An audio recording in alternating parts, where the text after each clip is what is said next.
La clase, muchachos, estamos estudiando el libro de Efesios, estamos terminando ya.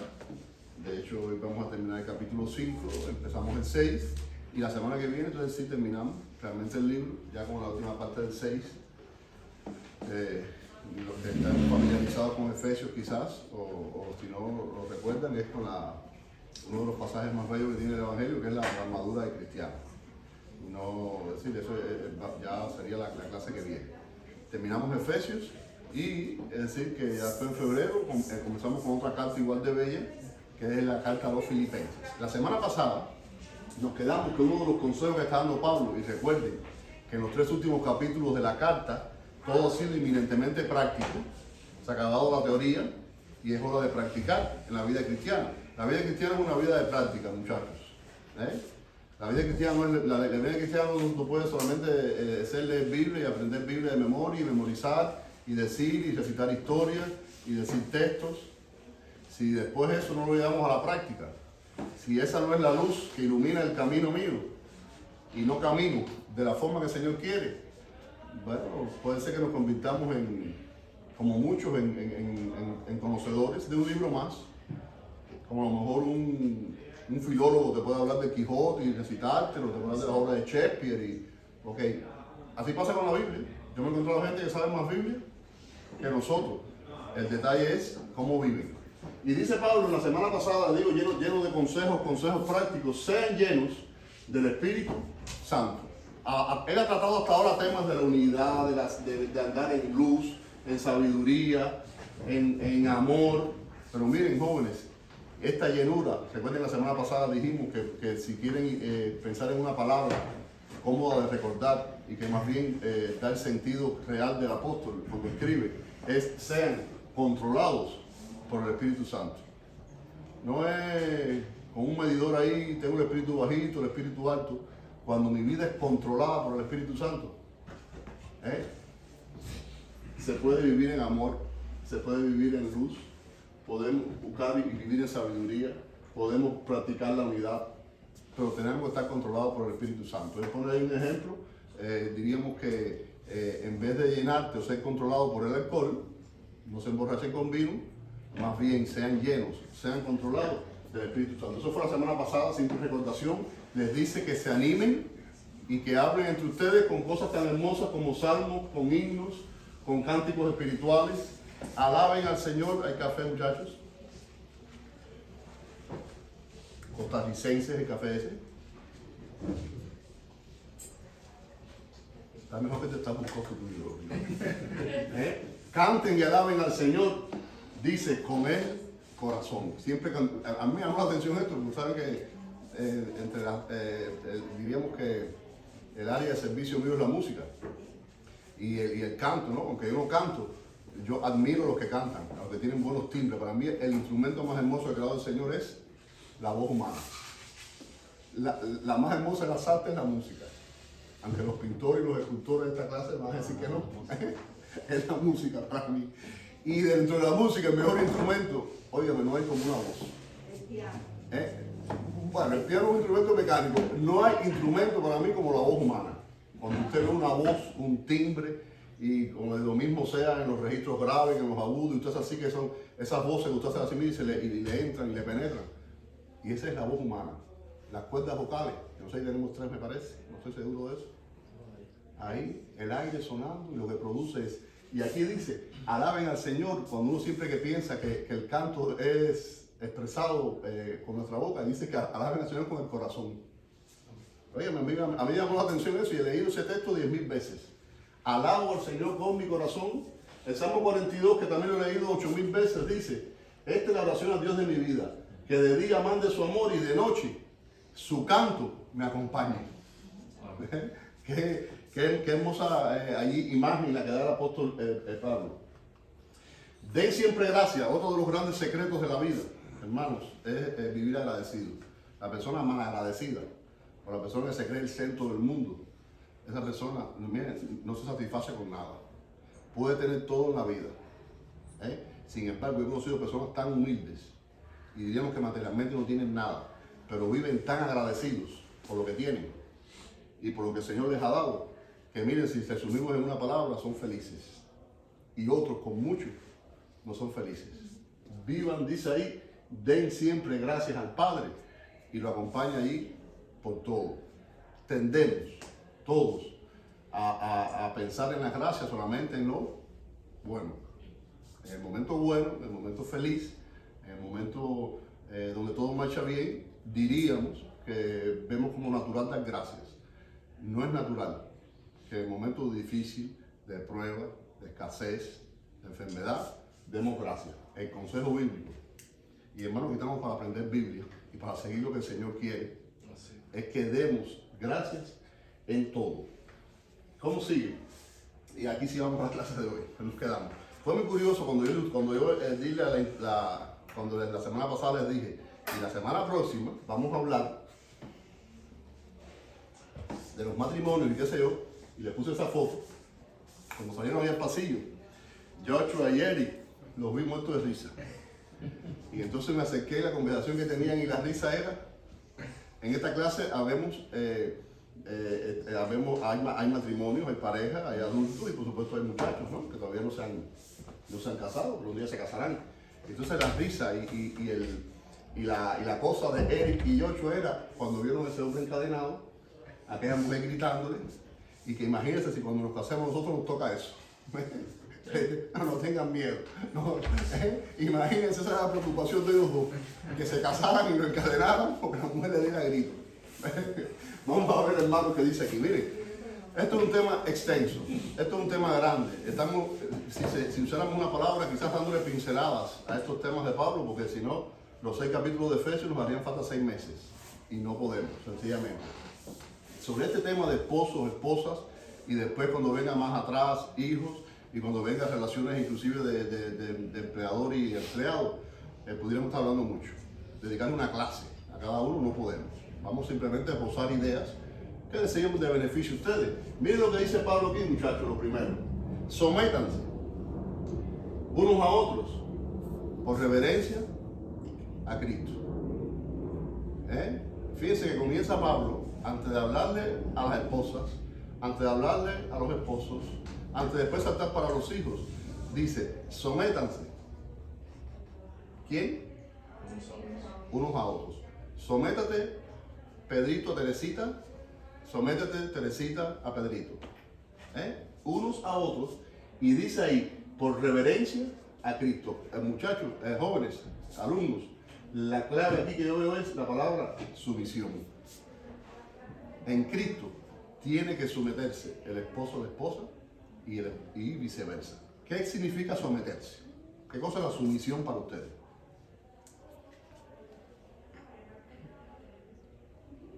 ¿Qué cosa cuando una persona se somete a otro? Cuando una persona es sumiso o sumisa. Son palabras que usamos en nuestro vocabulario de vez en cuando. Estar a la merced del otro. Estar uno a merced del otro. A ver, está buena tiene sazón esa respuesta. Sazón completa. A ver, ¿qué más piensan de la sumisión? Miren lo que dice el diccionario. Someterse, cuando yo subordino mi juicio, mi decisión o mi afecto al de otra persona.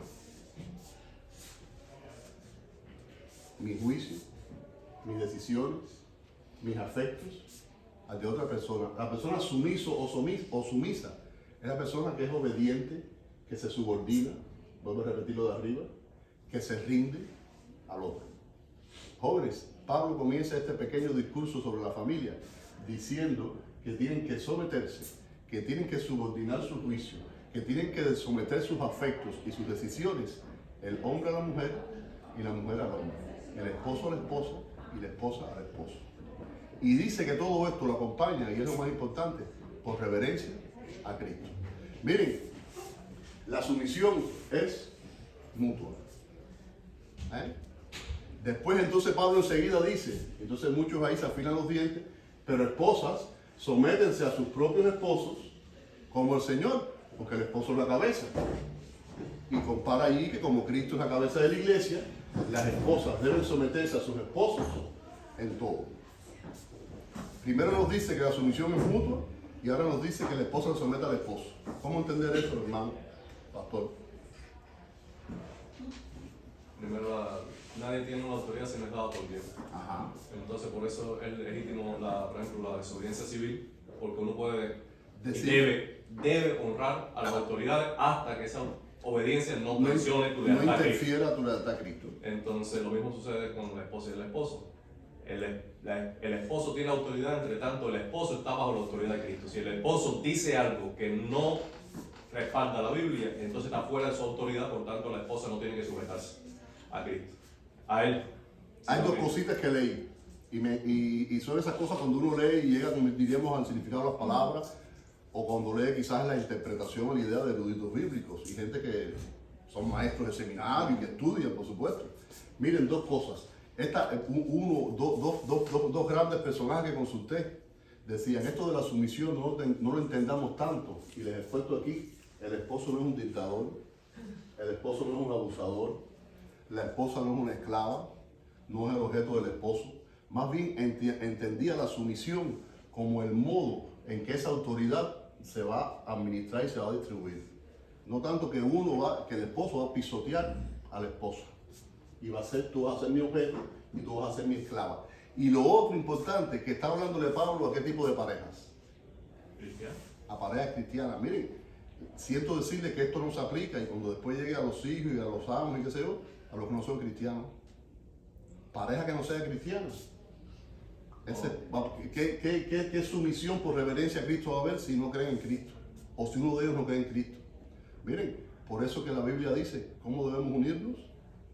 O más bien, ¿no debemos unirnos? En yugo desigual.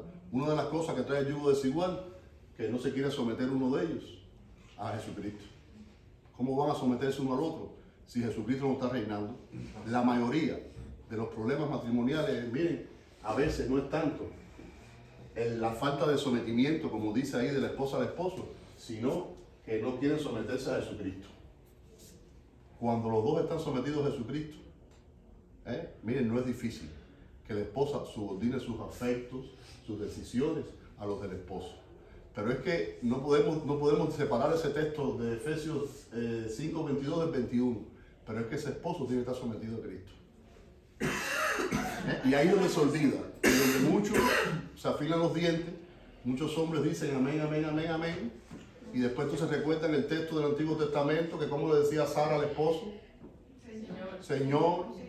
Entonces quieren Señor, y hay que tener cuidado con las esposas cubanas, porque entonces las esposas, tú no te rías, Abraham, porque las esposas cubanas, el Señor, cuidado, no van a acompañar de un escobazo también.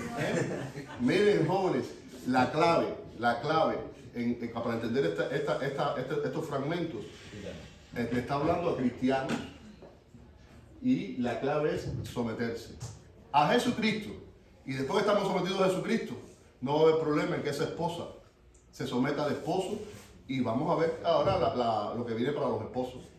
Una de las cosas que me gusta pensar en someterse es el intento de agradar. Creo que por ahí está el sentido de que, como mismo, la sujeción nuestra a Cristo es porque queremos agradarle en base al amor. Lo mismo sucede con el esposo y la esposa. Es decir, uno quiere agradar a la esposa y por tanto, en un momento dado, uno se sujeta a su opinión o lo que te pide. Te sometes porque quieres agradar y viceversa. Miren, los esposos están aquí en esta clase, porque esta es una clase, digo, híbrida. Hay matrimonio y hay algunos que van en vías de matrimonio.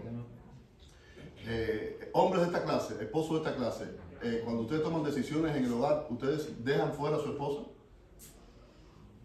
Miren, el hombre que haga eso no es sabio. Usted tiene que contar para todo con su esposa. Y si es una sorpresa. Bueno, no le vas a regalar ahora el anillo de diamante y le vas a decir, querida mía, mira, cuando voy a comprar algo la llevo. Un carro algo la llevo, porque echa a vender el negocio. Eso es logística. Pero miren, hermanos, hombres, tenemos que consultar con nuestras esposas. Ellas no son máquinas.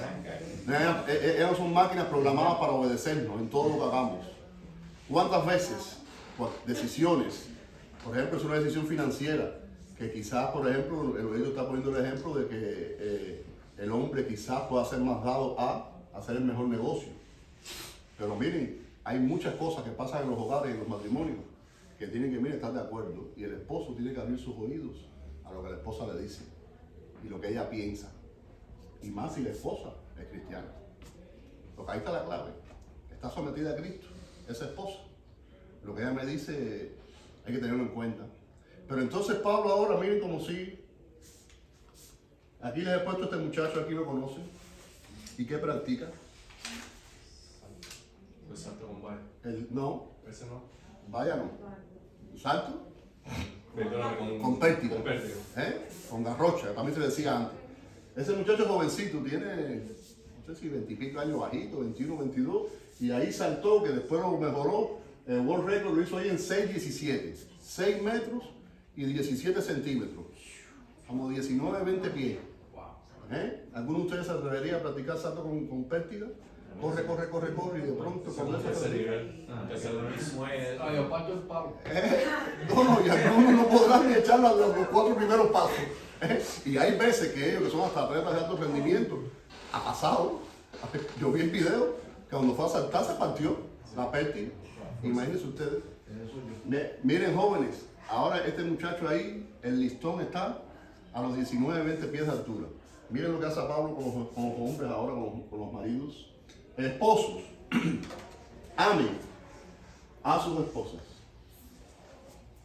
Y cualquiera diría a lo mejor, bueno, el amar no es muy difícil. ¿El amar es difícil?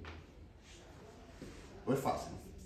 Al nivel que está puesto ahí, imposible sin el Espíritu Santo. ¿El amor en el matrimonio es fácil o difícil? Muy difícil. Es dificilísimo, muchachos. Porque el amor incluye tantas cosas.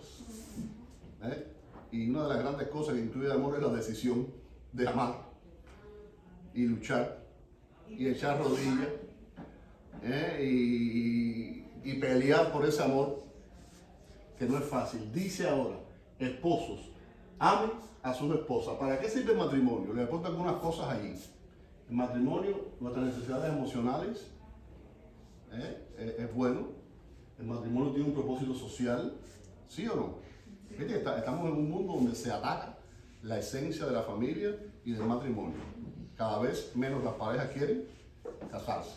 Quieren vivir su vida como quieran, no hay compromiso legal y si queremos romper, rompimos. Y tú por allá y yo por acá y no pasó nada. Tu sensualidad debes también expresarla en el matrimonio, no fuera del matrimonio. Fuera del matrimonio, ¿qué dice la Biblia?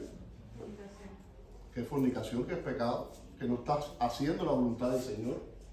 Pero miren, Pablo va un poquito más allá, el listón Pablo lo eleva grandemente y ve también algo espiritual, cuando en la unión esa de hombre y mujer, cuando ambos se someten a Jesucristo. Y miren ahora las cosas, las pautas que da Pablo para los hombres. Dice que este amor de los esposos por las esposas debe ser con sacrificio, como Cristo amó a la iglesia y se entregó por ella. Miren, hermanos, el ejemplo más grande de amor que hay en la Biblia es el amor de Jesucristo, en su sacrificio en la cruz. Todos los demás ejemplos nos pueden parecer muy lindos, muy románticos, muy bellos, nos pueden tocar la fibra del corazón. Nada puede tocarnos más la fibra del corazón que lo que hizo Jesucristo por cada uno de nosotros, que llegó a entregar su vida.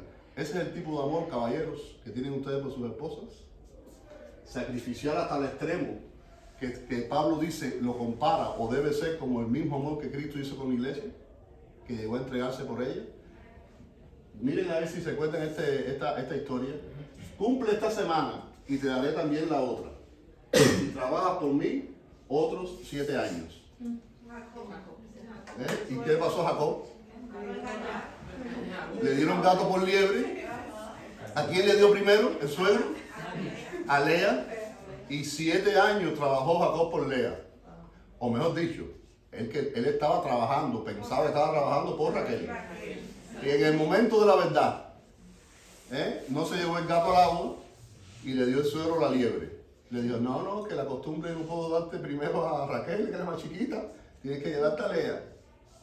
Entonces, también te voy a dar la otra, pero tienes que trabajar 7 años más. Jacob esperó por Raquel 14 años.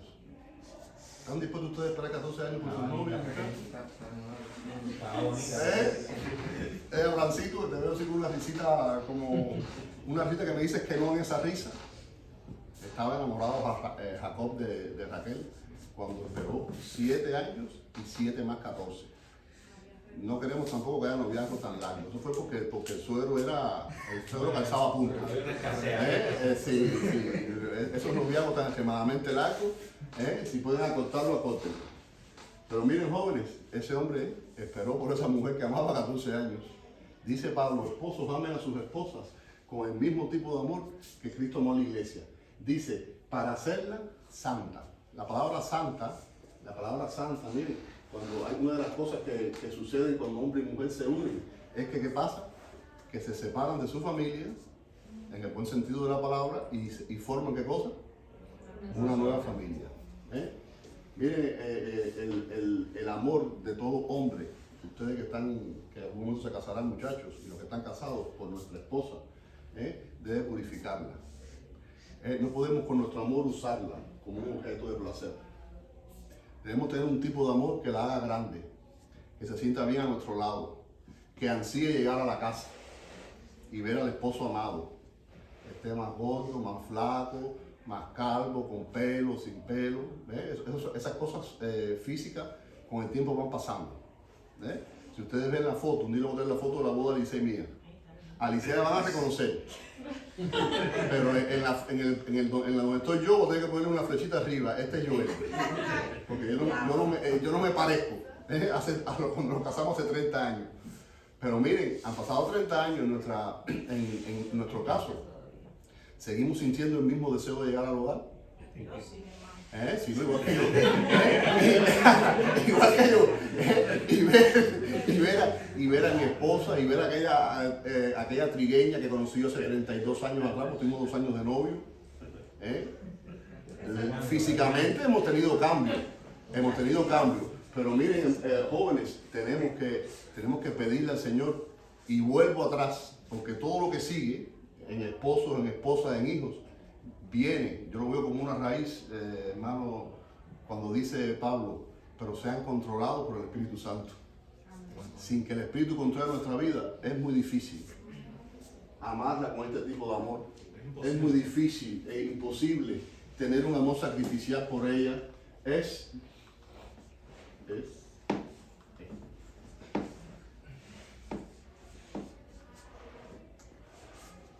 El esposo debe amar a su esposa como a su propio cuerpo. Usted para usted mismo no quiere lo malo. ¿Sí o no? Si está en sus cabales, usted para usted mismo quiere lo mejor.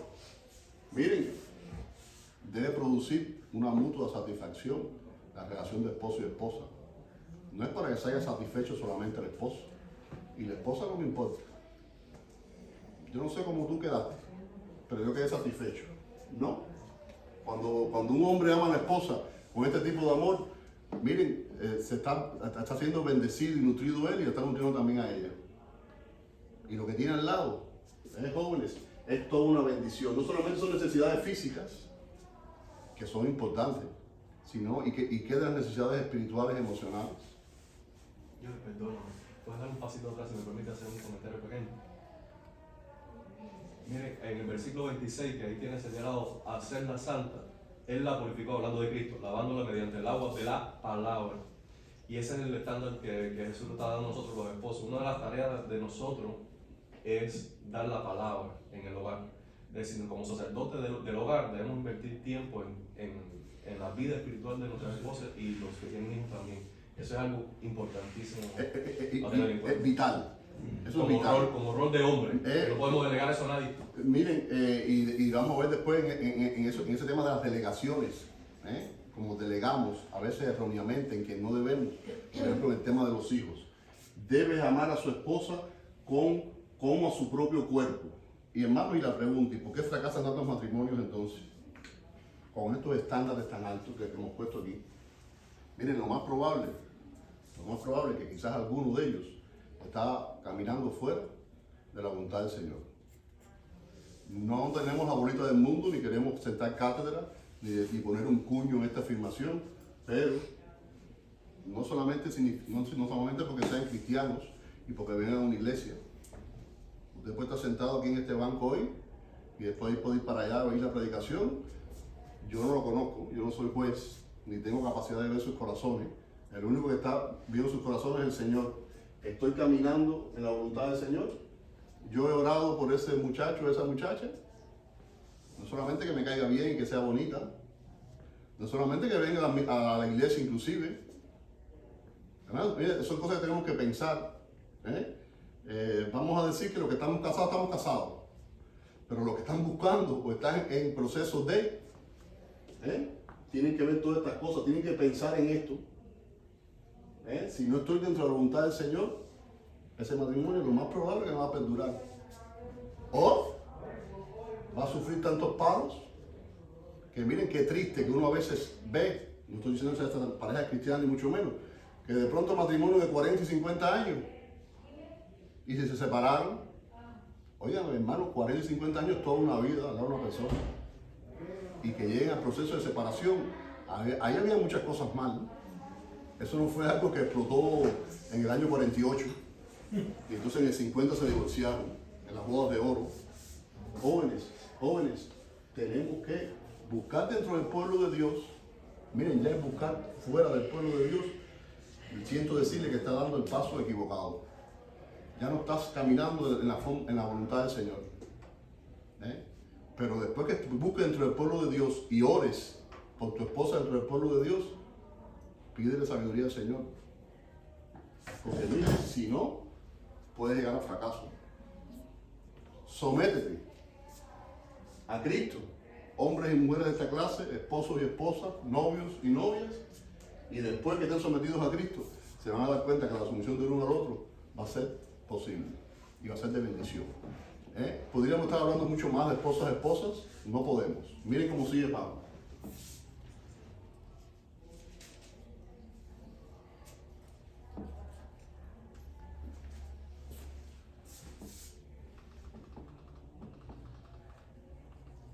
Hijos, y aquí esta clase está llena de hijos, obedezcan en el Señor a sus padres, porque esto es justo. Obedecer, ustedes la palabra obedecer que lo usamos a diario de muchas formas. Obedecer es cumplir la voluntad del que manda. Para obedecer tiene que haber uno que es el que manda, y por supuesto tiene que haber uno entonces que es el que cumple esa voluntad, el que está obedeciendo en ese caso. Consejo para los hijos de esta clase: tienen que obedecer a sus padres en el Señor. Les he puesto dos traducciones adicionales. El lenguaje actual dice: hijos, obedezcan a sus padres. Hasta ahí está igual. Ustedes son de Cristo y eso es lo que les corresponde hacer. De nuevo, estos son consejos para hijos cristianos, pero inclusive hasta los hijos no cristianos les conviene mucho obedecer a sus padres. Es que es el diseño de Dios para la familia. ¿Qué es lo que pasa? Entonces ya cuando llegamos a la segunda parte, obedezcan a sus padres en el Señor, o como agrada al Señor. Imagínense, si el hogar no es cristiano y no saben cómo agradar al Señor, no hay regla en su vida. Pero miren, quitando esa segunda parte que es para nosotros, hijos de cualquier tipo, hay un mandato, hay una conveniencia en tu vida como hijo de obedecer a tu padre. Honra a tu padre y a tu madre. ¿Dónde se dijo por primera vez esto? En Éxodo 20, cuando el Señor le da los 10 mandamientos a su pueblo, después lo extiende a los otros 600 y tantos más, y tenemos a Levítico y Deuteronomio repitiendo la ley: honra a tu padre y a tu madre, que es el primer mandamiento con promesa. ¿Cuál era la promesa que tenía este mandamiento? Para que tu vida se alargue sobre la tierra que Jehová te Dios te da. ¿Quiere decir entonces que el muchacho que muere joven es porque ha deshonrado a los padres? Pudiera ser, pero no tampoco, pero no exactamente, ni siempre tiene que ser así, ni mucho menos. Miren, más bien, ese consejo dado en el Antiguo Testamento y repetido varias veces en el Nuevo: el hijo que obedece al padre. Jóvenes, pónganle así con seguridad, se está librando de muchos dolores de cabeza y problemas en su vida, y muchos peligros, y muchas cosas que a lo mejor pueden conducir inclusive hasta que su vida termine antes de tiempo. Pudiera ser. Honrar. ¿Qué cosa es honrar a un padre o a una madre? Respetar. ¿Ok? ¿Qué más? Escuchar. Escuchar, Y obedecer. obedecer, cuidarlo, honrarlo en el modo en que vivo, que me comporto, que hablo. Fíjate, la palabra honra es una palabra tremenda. Cuida, están muchachos ustedes, hijos de esta clase, y unos hijos siempre. Sí. Los hijos a veces pensamos este texto para los muchachitos y los teenagers, los jovencitos estos. No, aquí vemos, esta clase está llena de adultos que seguimos siendo hijos. Estamos honrando, respetando, amando, cuidándolos, honrándolos. Miren, jóvenes, hay una bendición bíblica que eso no falla.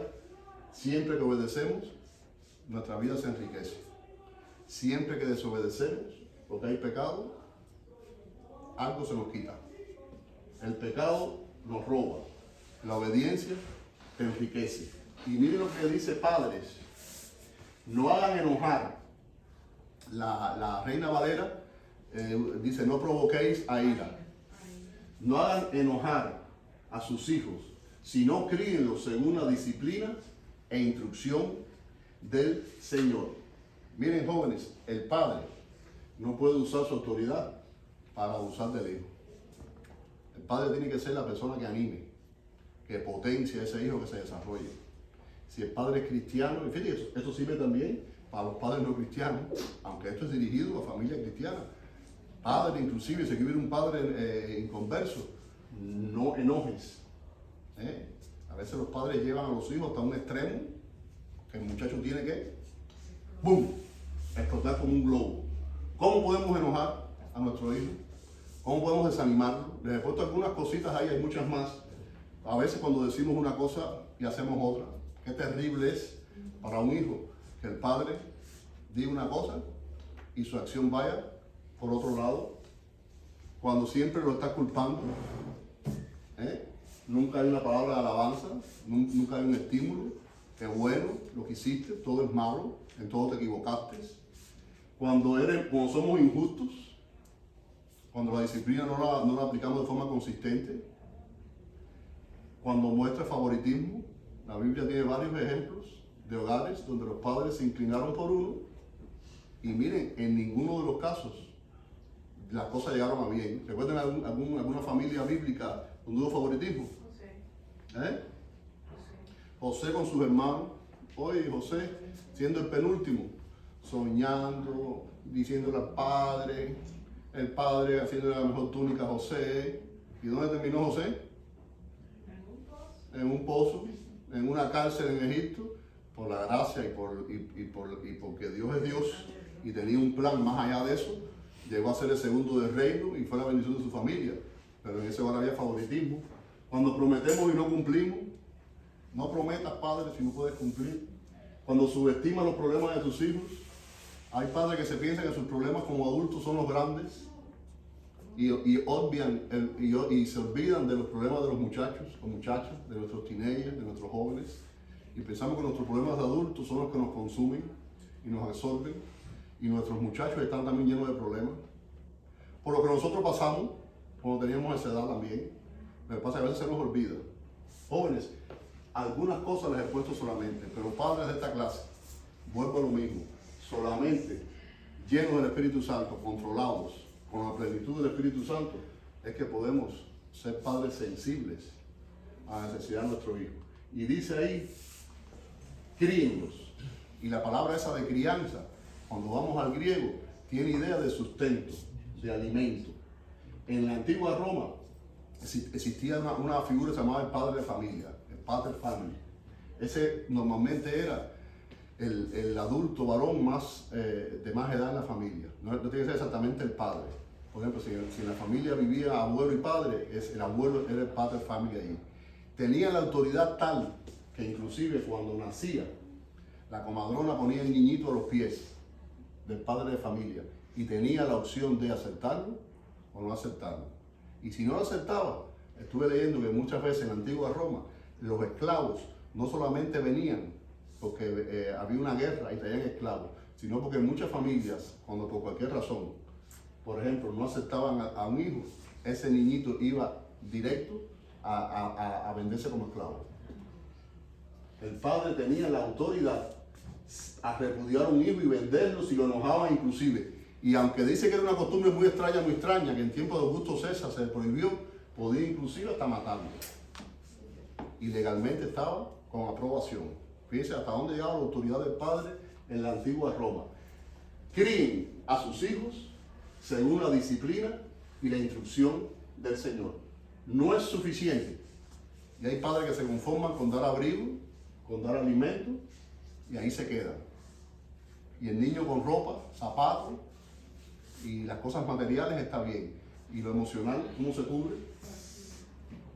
En ninguna parte de la Biblia se nos dice que estamos ya en un mundo lleno de agencias o de lugares que nos pueden ayudar en la crianza de nuestros hijos.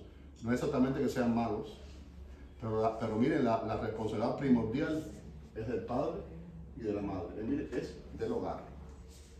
Dice ahí, en esa crianza, en ese sustento que tú tienes para tu hijo, dice, según la disciplina.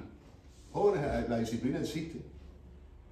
Les he puesto dos frases ahí en otro color. Dejen que el niño se exprese. Si lo disciplinas, le arruinas la personalidad. Pero esas ideas se manejan por ahí mucho. Dice Proverbios 13, no corregir al hijo es no quererlo.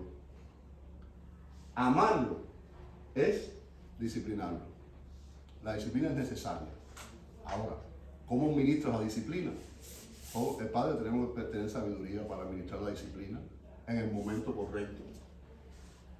En el momento donde se pueda, no disciplinen cuando hay enojo. Porque miren, cuando hay enojo, cualquier decisión que usted tome, casi siempre le va a salir mal. No lastimes el cuerpo de tu hijo. No puedes tomarte tu acción de padre, de disciplina, y como hay padres por ahí que abusan, y padres que han partido la cabeza a los hijos y huesos. Vaya, que Family te va a coger y te vas a podrir en la cárcel y te lo va a quitar. Hay que ser justo, hay que ser amoroso, hay que ser consistente. No puedes disciplinar hoy por una cosa y mañana vuelves a hacer lo mismo y entonces te lo dejo pasar. Si esto está mal, si esto no se atiene a lo que tú como padre aceptas, o como el Señor acepta, o como tú crees que está, bueno, si lo hiciste de nuevo, tienes que tener la disciplina de nuevo, hasta que aprendas. Pero no puede ser que lo que hiciste hoy sea motivo de disciplina y de corregirte, y lo repita la semana que viene, entonces no, ahí está bien, lo deje pasar. Esa inconsistencia, jóvenes, es un problema también, o padres, mejor dicho. Dice disciplina e instrucción. No solamente con las acciones, sino, miren, la instrucción con nuestras palabras. No siempre el hijo va a apreciar el consejo del padre. Hijos de esta clase, estoy seguro que sus padres y madres le han hablado y le han aconsejado, y muchas veces ustedes no le han hecho caso. No lo han apreciado, pero padres, no podemos desanimar. La instrucción, tenemos el deber de instruirlo, y la Reina Valera dice amonestarlos. Instruir significa comunicar sistemáticamente, no una vez, hoy, mañana, pasado, día y noche, conocimientos y doctrinas, para que en tu mente vaya entrando lo que debes hacer. La enseñanza del Señor es esta, el patrón de la Biblia es este. No es una vez. Cuando ustedes van a la escuela, ustedes no pueden pasar así por un capítulo o un tema una vez y ir para la prueba.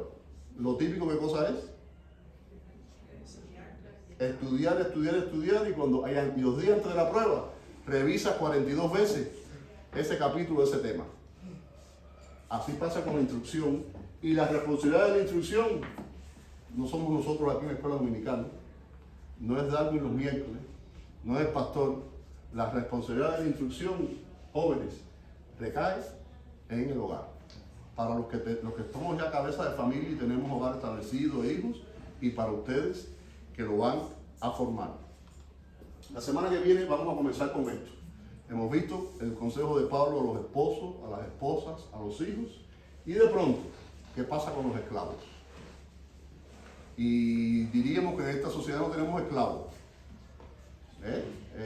Sí, en Estados Unidos somos un país libre sin esclavos, sin amos que tienen esclavos bajo su poder, pero Vamos a ver qué pasa, porque sí tenemos empresarios y sí tenemos gente que tiene bajo su control algunas personas, ¿sí o no?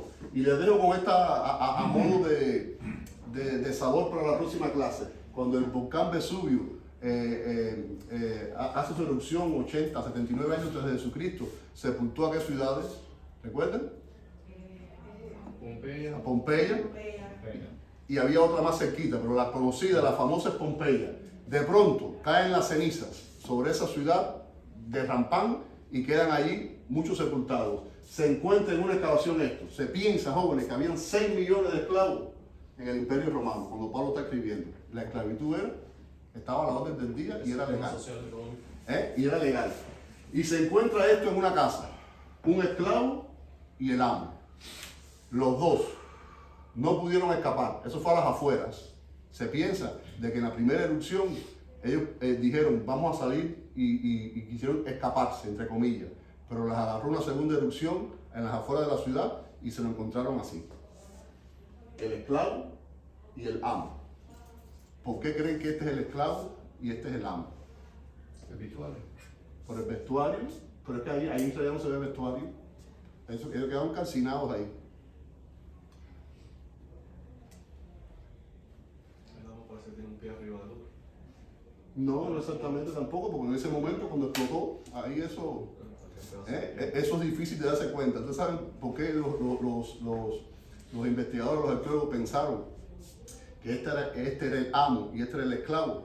Lo que dice, cuando hicieron el examen al esclavo, se dan cuenta que el examen está un poquito más flaquito, es decir, que aparentemente no comía tanto como el amo, de mí lo que trinquetudo estaba, y dice que las vértebras las tenía comprimidas, dando idea de que hacía un trabajo fuerte y tremendo. Ninguno de los dos pudo escapar de la furia del volcán. Los dos quedaron hechos ceniza. Vamos a ver la semana que viene qué le dice entonces Pablo a los esclavos y qué le dice a los amos. Qué le dice a los empresarios y a los hombres de negocio de hoy cuando tienen bajo sí subordinados. Y terminamos entonces con la armadura de cristiano. Vamos a orar. Bendecimos tu nombre, Padre, y te damos gracias por la bendición de compartir tu palabra. Te pido que el Espíritu Santo ahora también abra el corazón y el entendimiento de tu pueblo, de estos muchachos, de estas parejas, de los responsables aquí, de los cabezas de hogares, Señor, para caminar, para dirigir a nuestros hijos, amar a nuestras esposas según la verdad, Señor, bíblica. Que el estándar, Padre, que sigamos sea que está en tu palabra y no el que el mundo dicte. Y no el que las amistades nos digan que es bueno, sino lo que tú quieres como plan, como propósito para los hogares cristianos. Te pido también que el culto que viene ahora sea de bendición en todo lo que se haga. Y seas tú adorado, Padre, en espíritu y en verdad. En el nombre de Jesucristo te lo pido.